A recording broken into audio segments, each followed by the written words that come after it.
but I'd love to hear you talk through how you manage all of this inbound in terms of questions. Yeah, well, it's gotten easier actually because I understand what the goal is, right? The goal is to help as many people as efficiently as possible, right? The goal is scale. How do we help more people? And as a developer advocate in this space, so I guess now we're getting to more nitty-gritty developer advocacy stuff. As a developer advocate in this space, or really just any space, your job is not only to be a wizard of your technology, but of your industry. So as Web3 or smart contract developer advocates, we both get to and have to be smart contract experts. So when people ask me general questions, that's a part of my role, right? Because I both get to and have to be a specialist kind of just of the industry.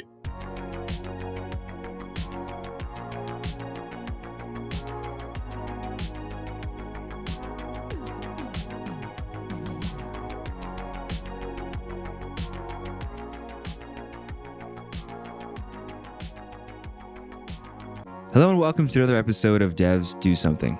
Today's guest is Patrick Collins. You may know Patrick from his YouTube channel or his work at Chainlink, where he serves as a lead developer advocate.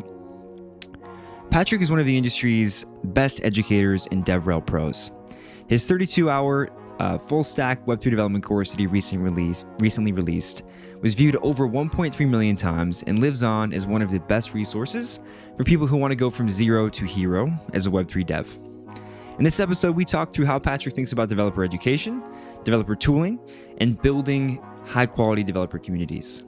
We also touched on what he's most excited about in the space overall, the kinds of tooling he wishes he had time to work on, or the things that he hopes somebody else will work on. And also, we go into the Chainlink pipeline and what they're working on over there. This was a fun episode for me because I got to ask Patrick a lot of questions that are really relevant to my own day-to-day work in developer education and developer relations. And I think you're going to enjoy this episode a lot if you are like me and you work in an educator style role, or if you're just getting started in the space and want to hear an inspiring story from somebody who went really from zero to hero on Web3 himself and is now spreading the knowledge of how to do so to other people. So I think you're going to love the episode with Patrick. So sit back, enjoy, and let us know what you think.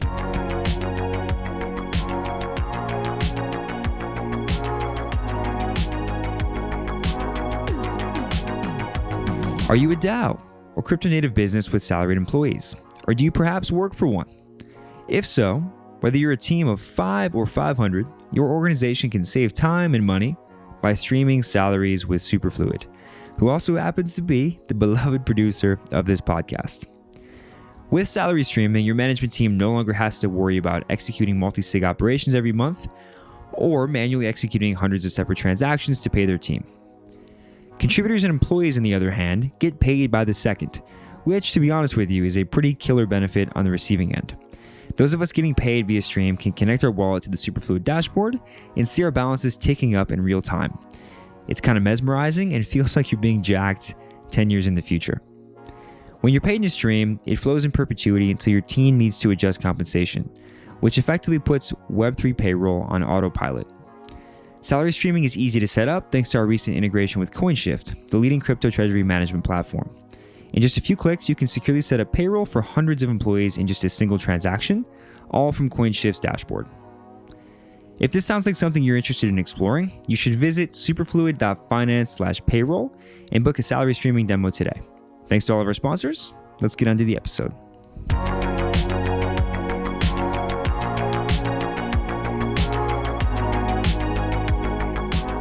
All right, so we're here today with Patrick Collins. Welcome, man. Hello. Yeah, thanks so much for having me. Excited to be here. Yeah, it's good to have you on. We'll get to a couple things today, both on smart contract development, and I want to go deep into some of your DevRel work and education stuff. But before I do that, the first question we like to ask everybody is how they got involved in this space. So I'd love to hear how you actually got into crypto. Yeah, sure. So I first learned about Bitcoin back in maybe 2012, 2013 or something in a one of my college classes. And they were like, yeah, Bitcoin peer-to-peer cash thing. And I literally remember going, that sounds really dumb. And that was it. I said, that sounds really stupid. Why would anyone care? Moved on with my life. And maybe 6 years later, I got out of college. I was working at a quantitative asset manager, basically doing software support engineering. And I started looking at smart contracts, and I was like, "Whoa, these are kind of really cool." Because I was working in finance, and I was like, "Whoa, these can kind of totally revolutionize the way traditional finance works." And I started going deeper and deeper down the rabbit hole, especially in the terms of DeFi, because that's where I was, and I basically just kind of fell in love and been here ever since. Nice. And why was Chainlink one thing that you were particularly interested in the beginning? I mean, I guess one interesting thing about Chainlink itself is that in all of your content, in like videos you watch with you or even like Sergey and things like that, it's all about like what a smart contract is, and you guys get really first principles on what these things are, what they mean, why they're impactful. And I'm curious as to like whether or not there was some tie you made between Chainlink and your overall vision for the space in the beginning. Yeah, no, there was. Well, so the reason I first heard about smart contracts was actually after the hedge fund, I guess for more information here, I'd worked at a data provider, and Chainlink had reached out saying, "Hey, we would like to put your data on chain," and that's why I was like, "Well, that sounds stupid. Why would you want to put data on Bitcoin? Like that's dumb." And that's when I started learning about, okay, these are these smart contracts things that can be these really sophisticated financial products. And the more I looked into smart contracts, the more I thought, and I still believe this to this day, I think smart contracts are actually fundamentally uninteresting without some connection to the real world. And based off of what we see in DeFi, I think that the proof is in the pudding. I think that's even true. If you look at the top 10 DeFi protocols, most of them have oracles as a core component. If you look at Aave needs to understand the pricing of an asset in order to value the collateral. You look at something like Synthetics. Synthetics is creating assets on chain for you to buy and sell with, and the only way that works is if they have a price feed. I think all these interesting use cases are only enabled if you have an oracle. Yeah, no, that makes sense. I think we can't live in this completely siloed world and think that we're going to build useful applications for everybody, right? That's just nonsensical. It's like if you didn't have a connection to the real world, it's like if you go to any video game you play, you can't take anything with you, right? There needs to be some type of connection, and to me, that's what Chainlink is. Chainlink is that connection that brings kind of all this crypto magic to like having real world application and real world use case. For sure. So you learned about smart contracts through Chainlink and this whole data provider role you were in. What were some of the early things you tinkered on in the space? I mean, I remember kind of like seeing some of your YouTube videos a year or two ago, right? And I think there are even things you posted before then, but like, was it mostly on the data provider side? Like, did you start running a Chainlink node initially? Yeah, so that was a big part. So I started running a Chainlink node. I started running an ETH node. I got really into the infrastructure side. I don't know why. I just kind of was like, all right, cool. Like, let me play with this stuff. And so I had some videos on like how to run a node with different setups. And then I got more and more into the smart contract side, how to do stuff. Back then I was big Pythonista. Pretty much everything I did was in Python. So I had a bunch of like how to do X in Python. Now I've branched off and I do more random stuff. And I even, touch JavaScript pretty regularly. But in the beginning, infrastructure and then Python. And just anything that's interesting, I'm like, cool, let's try that. Let's make that a video. Worst case scenario, I learned something. For sure. Yeah, we'll get into the whole languages thing in a little bit here. I know you hate JavaScript. I want to know if that's still the case. Well, wait, hold on. I asked it there. So here's how I describe it to people usually. If you have a tool, that tool is usually designed for something. If you have a garden hoe and you use it for gardening, that's great. That's what it's designed for. If you then take this garden hoe and say, okay, well, now I'm going to use this to lay down pavement, I would say that that's not really what the tool is used for. And so my argument for JavaScript is meant to be this browser language that we kind of mutated and now we put on the back end as well. And so it's like when you go look up JavaScript knowledge, you have to like contextualize yourself. Okay, am I looking at like Node.js, which is a runtime of JavaScript, or am I looking at like real JavaScript on the front end, and then there's like TypeScript, and then there's, so it's not that I hate it. I think that it's a tool that's good for what it is. However, I hate how everyone just sticks it everywhere, and they're like, all right, JavaScript everywhere. And that's, in my mind, it's like, okay, I have a garden hoe as my tool. Let's just use it for everything since I already have it. It's like the meme. It's like the whatever that slap it on the water that's leaking out. Slap JavaScript on there. That's yeah. If you have a hammer, everything looks like a nail. Exactly. That's everything. Yep. Yeah. Okay, we'll get into smart contract languages in a couple of minutes. But was anything coming from like the like, I guess, traditional finance world, right? Where you're probably, again, lots of Python in that whole quant finance space. Was anything kind of difficult to get your mind around in the early days of learning about smart contracts? What were those things? For sure. Like, oh, absolutely. Like, part of the reason why I think I do developer relations and developer advocacy too, and I make videos, is because I go, okay, if I can understand it, hopefully anybody else should be able to. Or that's how I tell myself. I say, you're the dumbest smart person in the room. It was hard for me. That's part of what I take when I'm creating content now. I think, okay, what were the frustrations that I had? What were some of the frustrations that I know other people had when learning this stuff? The decentralized stuff was confusing. The immutability was confusing.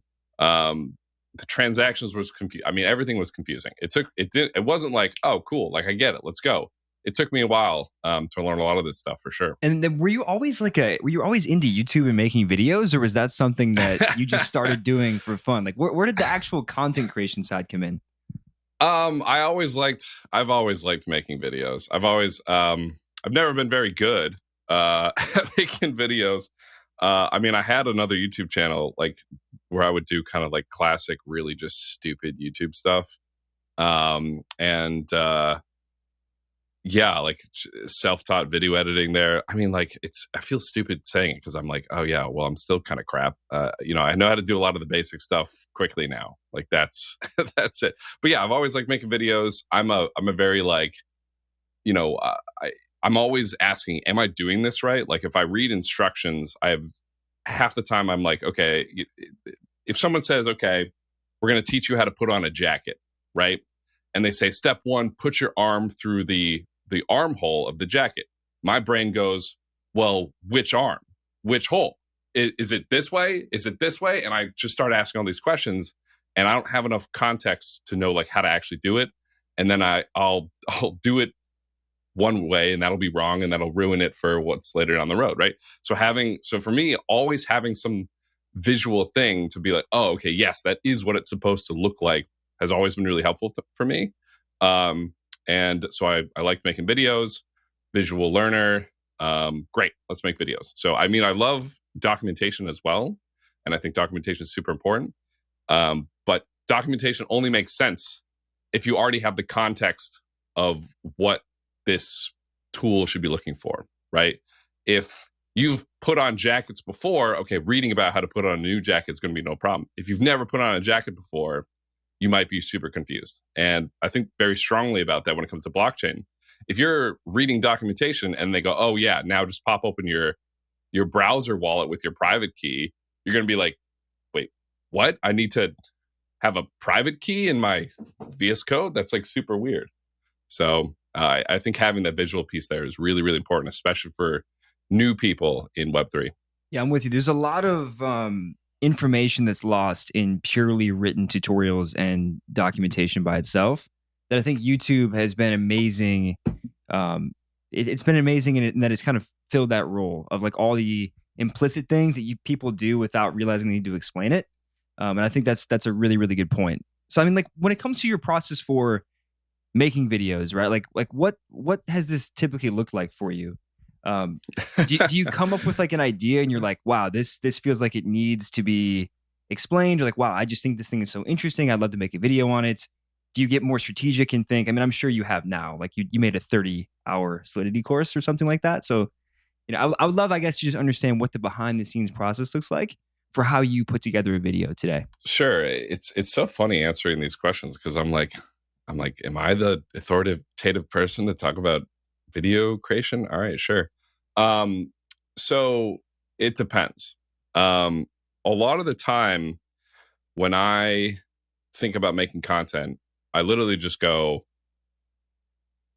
what's a piece of knowledge that I don't have right now that would be good to have? Like, that's pretty much it. Or even more simply, I'm going to go learn something. I'm going to go make a piece of content on it. And that way it'll get ingrained in me, and anybody else who wants to learn about it can just piggyback off what I've done, piggyback off my learning. So that's kind of the super high level of it. It's just like, I'm going to make content because, it's helpful for me to learn, and hopefully it'll be helpful for other people to learn as well. But that's not always the case. So something like the 32-hour video, the 16-hour video, that was from a point of, hey, what's a need in this space that we need? What are we lacking? Where's there information lacking? Or not even information, just like, what's something that the space needs that I can contribute to? Where can I create value for other people? And to me, I had gone through, when I first started in this space, 3 years ago, I'd gone through a lot of the education stuff, and I was really disappointed in what I saw. A lot of people using, 0.4 of Solidity, using outdated versions of Truffle, using, not teaching people about, like, hey, if you leak your private key on GitHub, you will lose all your funds. Like, just a lack of domain expertise in the space that, in my mind, should be required at all these things. And so I said, okay, I want to help up the education in the space. And actually, originally what I did is I went around to every education thing. Like, I went to Crypto Zombies, I went to Udemy, I went to all these places that were giving out education. And I was like, hey, let me make PRs, let me update your stuff. And as you know, a lot of education is a little bit more closed source, and they're not as into having people do that. So I said, okay, screw this. I'm just going to do it myself. And I did that twice. And I said, I'm just going to say, okay, what is everything that I wish I knew getting in this space that a course taught me beginning to end? Let's just stick that into a video. Let's make as much value as possible to try to onboard as many new people to this space, because that's what we need right now. We need more people to understand why we're building, and then how to build, and what all this looks like. So the process behind, so to answer your question, there's a couple things I think about. Hey, what's like a fun video that I want to do to teach me and to teach other people some new concept? Or B, where can I create a ton of value for other people? So that's really the creation process. It's one of those two. Yeah, that makes a lot of sense. There's a lot of things I can unpack in that. But it does, like you said, it sounds like it is broken up between, I'm trying to learn and I'm trying to do this in more of like a product minded way, where I'm trying to essentially build an educational product, whether it's a video, written tutorial, piece of docs, or whatever, and produce it in that manner. In a way, a very, very slice in time educational product that I don't monetize. Yeah. So here's the other thing, though. Slice in time, right? I have encountered videos from you or from Chainlink that occasionally have a giant disclaimer that say, hey, this is outdated. Go to this link instead. I think that is so important, because people don't realize that educational content has to keep up with the underlying tech. So how do you approach maintaining your docs at both at Chainlink and some of the other stuff you built personally as the tech progresses?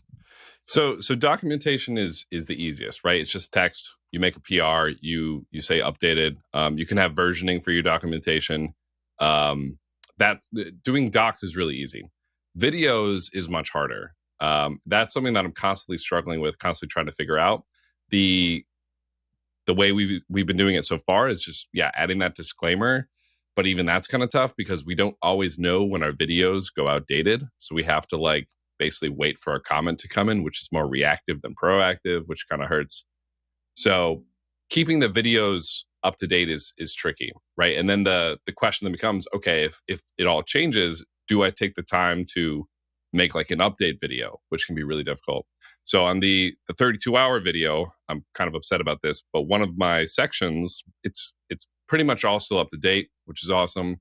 But one of my later sections, I used a tool that just got completely reworked recently. And I came to this choice, hey, do I make a video going over the rework, or do I just tell people to skip it? And I ended up just saying, hey, I just skip it, because all the work that you would need to do to get it to work with the new stuff, it's not really worth it. So I said, just skip it.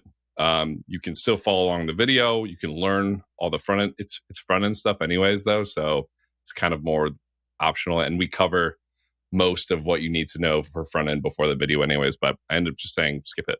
And that's what I do on a lot of my videos, which is kind of tough. Putting a little disclaimer saying, hey, like this video is outdated, right? It hurts to do that. I don't love doing that because it's like, oh, you spend all this time making this video and you're basically saying, hey, forget it. But I think that's the right play because, again, the question is, how do I create the most value for people? Well, don't point them in directions of tutorials that are outdated. So, yeah, no, I think that's a good mindset to have. YouTube sucks in that you can't like change the video that's pointed at the same link. I mean, I get it. Right, because you know, I get it. You're like, hey, like, look, this video of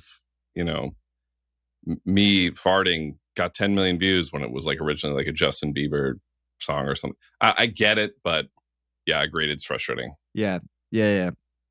Okay, so on the reactive side, you mentioned obviously you have to kind of wait for some comment to come in. Something I struggle with is staying on top of like a trillion developer questions, right? Like people that do yes. DevRel, like it's just part of life. And you are in a different position where people ask you like really general stuff, and they ask me that too. But I think you're in a situation where you built a brand and people are coming to you with these things. How do you approach this? I've seen you say some really, really interesting and helpful things about like answering the question for yourself on Stack Overflow and posting a link to that to create like this like index. But I'd love to hear you talk through how you manage all of this inbound in terms of questions. Yeah, well, it's gotten easier actually because I understand what the goal is, right? The goal is to help as many people as efficiently as possible, right? The goal is scale. How do we help more people? And as a developer advocate in this space, so I guess now we're getting to more nitty-gritty developer advocacy stuff. As a developer advocate in this space, or really just any space, your job is not only to be a wizard of your technology, but of your industry. So as Web3 or smart contract developer advocates, we both get to and have to be smart contract experts. So when people ask me general questions, that's a part of my role, right? Because I both get to and have to be a specialist kind of just of the industry. Now, your question is, okay, well, when you get all these questions, how do you deal with it, right? Are you just answering questions one by one? That's what I originally did, and that's awful, right? So I would have my inbox just like filled on Discord with like, hey, can you help debug my code? Hey, I'm running into this thing. Hey, this, that, the other thing. And something that I've been pushing a lot harder on, and I've made some content on this, is kind of effective. I should come up with a name for this, but like effective triaging or an effective pipeline for like when you get stuck. And if we want to help other people as efficiently as possible, when somebody learns something, we as a community should learn it.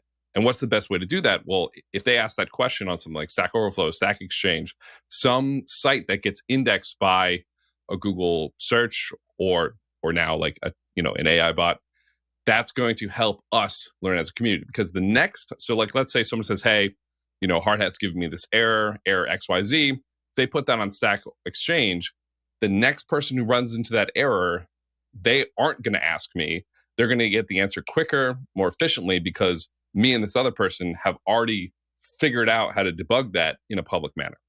So I'm very pro, and you'll see this all the time. Some people even like were memeing me on it a little bit. They were like, hey, anytime you ask Patrick a question on Twitter, he'll just be like, great question, ask it on Stack Overflow, right? Because Twitter doesn't get indexed very well. Stack Overflow, Stack Exchange, ETH gets indexed phenomenally. So ask your questions there. That way we can learn as an industry. And oftentimes I'll tell them to ask it there and then I'll go answer it there. But we as a community should be trained to ask our questions in public forums so that artificial intelligence can index them and web searchers can index them. So that's kind of the mentality I have behind answering these questions. Yeah. I need to personally be better about that. I think it would help my life a lot, and it would just make me more effective. And able to contribute more broadly, right, than just inside of a bunch of separate Discord. Yep. I mean, they're public channels that I point people to, but still, it's just Discord is bad for indexing some of this stuff, right? Yeah, Discord. Discord is. I've been very frustrated with Discord. Like people, same thing. People DM me still on Discord, and I'll point it to my video. I'm trying to figure out how to get us as a community to be better educated in, because like we're still not doing it as effectively as we should be. And Discord is has just a mountain of information that we'll never have access to. Right? Questions that have been asked have been answered hundreds of times on Discord, and we just need to move them over to a forum that gets indexed. And so that's where I'm pushing people more and more. Like anytime I have a question, like even if it's like, if I get stuck at something for 5 minutes, I'll ask it on Stack Overflow. And then once I solve it, 5 minutes later, I'll go answer it. Right. And the next time I get stuck, I'll Google it and I'll unblock myself from the past, if that makes sense. But yes, we as a community need to get better at answering and answering there so that we can scale more efficiently. Yeah, that's interesting. Maybe someone should write a grant for the Ethereum Foundation to literally manually go in and pull Discord question and answers out into Stack Overflow. Well, there's a team working on that, and a couple of teams working on that. Like Piranha, a group that I'm involved in, they're making it like a decentralized Q&A forum, which is really exciting. One of the things that they're working on, because they know crypto is on Discord, is doing exactly that. Now that we have all these cool AI tools, maybe somebody will do it with AI. But yeah, absolutely. Like pulling those questions off Discord to get them indexed, yes, would be very helpful. Mm-hmm. Yeah, I'm with you. Another follow-up dev advocacy or education question. You mentioned obviously like a mistake in that you maybe see a lot of developer relations folks make is always answering these questions one-off in Discord and not doing this in a more scalable way. Are there any other common mistakes or patterns or things you see people like doing in devrel that you think they should just stop doing? Like any common mistakes, bad advice that you've seen out there that you wish people would correct? Yeah, sure. And let me just quantify that one though, because it's not. I don't just like ignore my DMs either, right? Like, but you just want to think about things in a systematic way, right? I've had developer advocates tell me, "Hey, man, it's really cold when you tell people to go post things on Stack Overflow and Stack Exchange. Like that's kind of harsh of you." And I usually respond with almost something exactly like this. I say, "No, it's harsh of them to expect me to debug only their problem, right? That's super selfish of them. It's disappointing that they wouldn't want to help other people. Like, why should they be the only one to get the knowledge?" So I think about it the other way. And a lot of people go, "Oh, but I want to be super, super helpful." And I say, great, you will be substantially more helpful if you get things indexed, right? If you just keep answering people in your DMs, you're going to train them that that's what they should do. They should just DM. You're always going to be there. You're not. It doesn't scale. Now, in the beginning, it's kind of okay. Like if you're a very, very small technology and you have like 2 users who are asking you questions, that's more okay. But even then, I'll go back and I'll take our conversation and I will put it on Stack Overflow or Stack Exchange. If they ask me a really good question that I want indexed somewhere that I know other people are going to ask, I will do the work and I will put it there. So I guess that's tip number 1 is you want to think about things in terms of scale, but on the other side of things, that doesn't mean you ignore kind of those one-on-one interactions, right? Because the users of your technology are the best feedback you will get, period, right? So if you don't know who's using your technology kind of on an intimate level, you'll never really understand where the tool can be improved. So most people generally do things more on the one-on-one and they don't do the scale, but you can get caught up in only focusing on scale and then never actually knowing what's up, right? So that's kind of the feedback there. But the question was, what are other things developer advocates do that are mistakes? Let me think about that for a second. Yeah, so actually, I could probably rant about this. There's a lot of stuff now that I think about it. So another thing a lot of developer advocates do is they chase views and they chase likes. So if you might have seen on Twitter, there's less now, but there used to be a lot of people who would just copy paste what other people have tweeted that have done well and just be like, look, I'm original. Like I've seen 100, this is your roadmap to being a Web3 developer. Step 1, JavaScript. Step 2, Solidity. Step 3, Remix. But like this super, super generic evergreen tweets and evergreen content. That stuff is good every once in a while. But if like that's all you're doing, yes. Since it's so general, like it applies to a lot of people, you'll get like a lot of followers, you'll get a lot of likes or whatever. But it doesn't actually move the needle. It's not really that helpful information, right? And so don't focus, I call them vanity metrics. Don't focus on vanity metrics. Don't focus on likes. Don't focus on views. Get metrics that are important to your business, right? So if you're an API, maybe it's number of calls to that API, users that have signed up, people downloading your SDK. You want your metrics to be things that really show people are using your tool, right? Because the purpose of developer advocacy is to teach people to use, know, and love your tool, and not just look at your tool, right? Likes, views, that's marketing. We're developer advocacy. We are downloads. We are installs. We are uploads. We are our API calls. Get metrics that actually matter and stay far away from the vanity stuff. So that's another one. Maybe we can come back to it. If you give me another 5 minutes, I bet you I'll think of more. Yeah, that's a very good answer. And it's something that I think is, people think that being a developer advocate means, hey, I have to go build a gigantic social media following. That's not necessarily the case. No, I think your comments earlier about how can I help as many people, that's the right frame of mind to look at this from. And I think you'll get much further, right? I'd rather have 1,000 followers on Twitter and have helped 1 million developers than the inverse, right? That's the way to look at it. Absolutely. Focus on how can I create value for a lot of people. And if that's what you focus on, you will do much better. There's a lot of people that I know that have small social media followers, social media followings, but do incredible, crazy work behind the scenes. You don't need a huge media following. And in fact, I've seen people with large social media followings that I go, I wouldn't want to work with them. I don't care that they have 100,000 followers, because everything they're posting is generic. It's copy paste from somebody else. It's not actually helping anybody. So stay far away from that. Yep. I think that's really good advice. Okay. So moving into some more smart contract stuff, you did a really cool thread, I thought. I don't know how long ago this was, but you broke down gas efficiency in like Huff, Yule, Viper, Solidity. I thought that was a lot of fun. I'll link it in the show notes. But where do you stand today on favorite smart contract programming languages? Right. Well, let's get spicy with this one. You don't have one, or? See, I'm not going to get that spicy because I don't have a favorite. I think I can be very objective about this because that's how I feel. I feel very objective. In my mind, if you're going to code something in production, use Viper or Solidity. I mean, they're high level. They have a lot of checks in them to help you not screw up. Both of them are really good. I mean, Solidity has a huge following. It's the most used language by far. 85% of all value is stored in Solidity. But Viper is really solid. I think a lot of people are sleeping on Viper. It's more gas efficient in a lot of cases, but Viper just kind of has the momentum that it's been riding. So both languages are really good. I like both languages. I know both of the teams.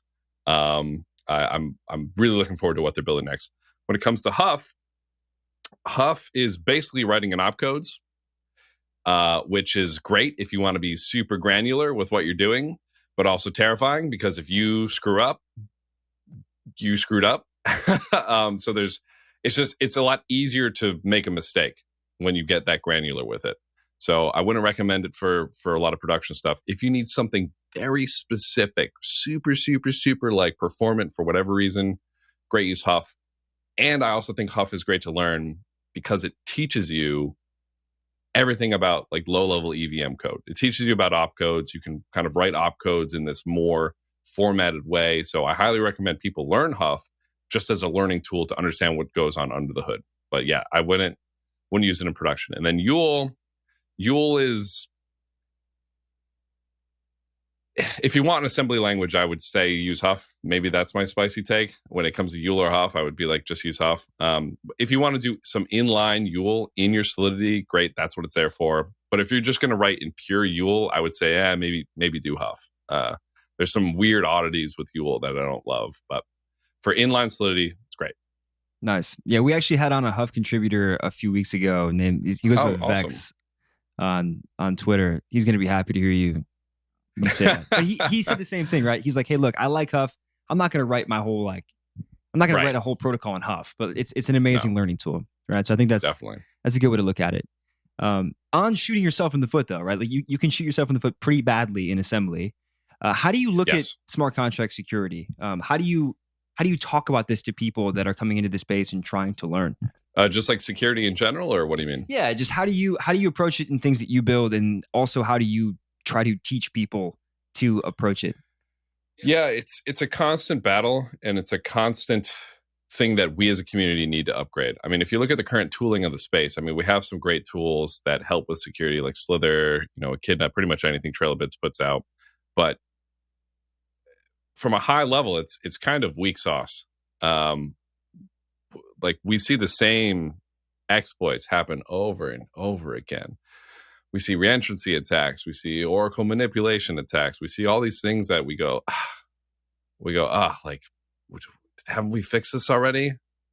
And security, when people are first learning about things, I don't go super deep into, because it can be overwhelming, right? If you're like learning what a Uint 256 is, and then I go, oh, by the way, like make sure you don't do a reentrancy attack here. Here's what a reentrancy is. People are going to be like, what is he talking about? So security, I usually go into after the fundamentals. And then when we get to security, that's when I start kind of harping, like security is super important. Here, take all this reading material, go through all the common exploits, learn about, Slither, Echidna, all these tools, look at some audits from these protocols and these groups.